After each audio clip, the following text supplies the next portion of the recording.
ഈ ബ്രഹ്മോസ് എന്ന് പറയുന്നത് യഥാർത്ഥത്തിൽ എയറോസ്പേസുമായി ബന്ധപ്പെട്ട ഒരു സ്ഥാപനമാണ്, ഇൻസ്റ്റിറ്റ്യൂഷനാണ്.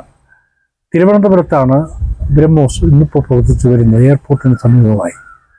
അവിടെ ഈ പുതിയ കാലത്തിനനുസരിച്ച് ആർട്ടിഫിഷ്യൽ ഇൻ്റലിജൻസ്, അതുപോലെ എയറോസ്പേസുമായി ബന്ധപ്പെട്ടുള്ള നിരീക്ഷണങ്ങൾ, ഗവേഷണങ്ങൾ, ആ ഒരു മേഖല കൂടുതൽ വിശാലമാവുകയും തുറന്നിടുകയും ചെയ്യുകയാണ്.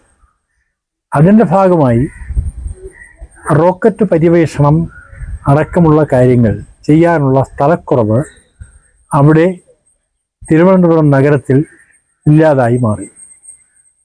അതിനു പറ്റിയ ഒരു സ്ഥലം കണ്ടെത്താനുള്ള പരിശ്രമത്തിൻ്റെ ഭാഗമായി നെട്ടുകാൽത്തേരിയിൽ 2 പാർട്ടായിട്ടാണെന്ന് ആ സ്ഥലം കിടപ്പുള്ളത്. വനം ഡിപ്പാർട്ട്മെൻറ്റ്, ഇത് ആഭ്യന്തര വകുപ്പിൻ്റെ കീഴിൽ, ജയിൽ വകുപ്പിൻ്റെ കീഴിൽ.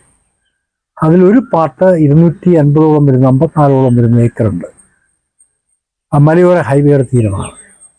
അവിടെ നമുക്ക് ബ്രഹ്മോസിൻ്റെ പ്രവർത്തനം മെച്ചപ്പെടുത്താനും ഒരു യൂണിറ്റ് ഇവിടെ സ്ഥാപിക്കാനും എയറോസ്പേസുമായി ബന്ധപ്പെട്ടുള്ള പുതിയ ഗവേഷണവും നിരീക്ഷണവും നടത്താൻ ഉള്ള അവസരം അതുവഴി ഉണ്ടാവുകയാണ്. അതോടൊപ്പം വെള്ളവുമുണ്ട്, ജലവുമുണ്ട്, നമുക്കത് ഉപയോഗിക്കാനുള്ള അടിസ്ഥാന സൗകര്യവുമുണ്ട്. അതോടൊപ്പം അവിടെ ഇതെല്ലാം നടത്തുമ്പോൾ എയറോസ്പേസിൻ്റെ വികസനം സാധ്യമാകുന്ന ഘട്ടത്തിൽ നമുക്കാവശ്യമായിട്ടുള്ള സ്പെയർ പാർട്സുകളുടെ നിർമ്മാണം അനുബന്ധമായി അവിടെയും പുറത്തും കുടിൽ വ്യവസായം പോലെ കൊണ്ടുവരാനുമാവും. അതോടൊപ്പം പോളിടെക്നിക്കൽ, IT തുടങ്ങിയിട്ടുള്ള മേഖലകളിൽ പഠിച്ചു നിൽക്കുന്ന കുട്ടികൾക്ക് ഒരു വരുമാന മാർഗം കണ്ടെത്താനുള്ള ഒരു രീതി കൂടെ ഇതുവഴി നമുക്ക് നേടിയെടുക്കാനാവും.